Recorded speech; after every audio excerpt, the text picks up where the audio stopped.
आज हामी क्लास 11 को काइनेमेटिक्स च्याप्टर को प्रोजेक्टाइल भन्ने topic हेर्दैछौँ। Simply, a projectile means any object thrown in space or atmosphere such that it moves in two dimensions under the effect of gravity alone. यसको condition के छ त भन्दा कुनै अब्जेक्टलाई हामीले हावामा फाल्यौं भने है त यो त मुभ त गर्छ, तर हामी एउटा के कन्डिसन एप्लाई गर्नु पर्यो त भन्दा ग्राभिटी एलोन मात्रै त्यसमा फोर्स लाग्छ भन्ने एउटा एजम्पसन गर्नु पर्यो। And the motion is two dimensional motion, यो अगाडि पनि बढ्छ र माथि पनि गइरहेको हुन्छ। That's why the motion is two dimensional motion and the path followed by a projectile. अब के हो त यो पाथ भनेको?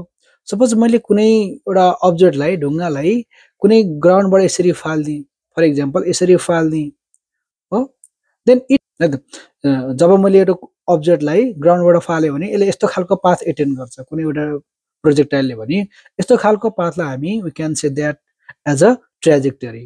Okay, the path followed by a projectile is called trajectory and its motion is called projectile motion है त।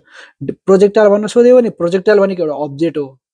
कस्तो object त भन्दा हावामा फाल्यो र यो टू डाइमेन्सनल मोसनमा मुभ गर्यो र यसको अर्को इफेक्ट भनेको ग्राभिटीकै अन्डरमा यो खस्नु पर्यो।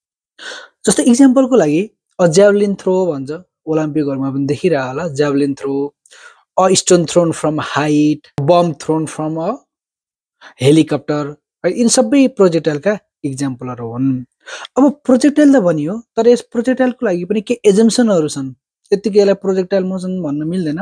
प्रोजेक्टाइल मोसन हुनको लागि के एजम्पसन हामीले एजम्पसन गर्नुपर्ने हुन्छ।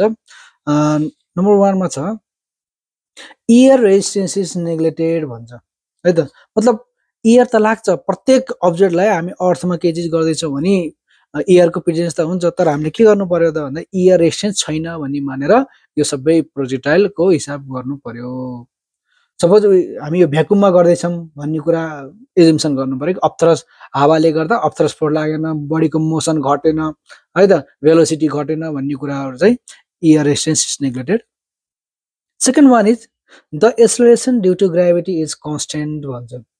हो, acceleration due to gravity constant छैन है त, इक्वेटर पोलमा फरक पर्छ, तर हाम्रो एजम्पसन के गर्नु पर्यो त भन्दा g must be constant in both magnitude and direction है त। डाइरेक्सन कस्तो हुन्छ, भर्टिकली डाउनवर्ड हुन्छ र कन्स्टेन्ट हुन्छ पनि भन्नु पर्यो।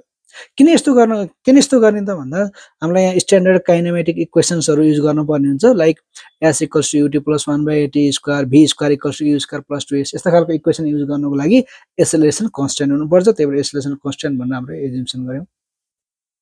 Third one is the effect due to rotation and curvature of earth is neglected भन्छ। हामीलाई थाहा छँदैछ अर्थ कम्प्लिटली फ्ल्याट छैन, तर हामीले कस्तो एज्युम गर्नु पर्यो त भन्दा ग्राउन्डलाई फ्ल्याट छ भन्ने जसरी एज्युम्सन गर्नु पर्यो है त। ग्राउन्ड फ्ल्याट छ, फ्ल्याट होरिजेन्टल प्लेन हो भन्ने कुरा जसरी ट्रिट गर्नु पर्यो, अनि यसको रोटेसनले पनि के असर गर्दैन भनी भन्नु पर्यो। नेक्स्ट वान इज यदि लन्च गरियो भने त्यसमा एउटा मात्रै फोर्स लाग्छ, त्यो हो ग्राभिटी मात्रै है त। Once launch the only force acting on object and an object is gravity, त्यही पनि कहाँ लाग्छ, एक्टिङ डाउनवर्ड।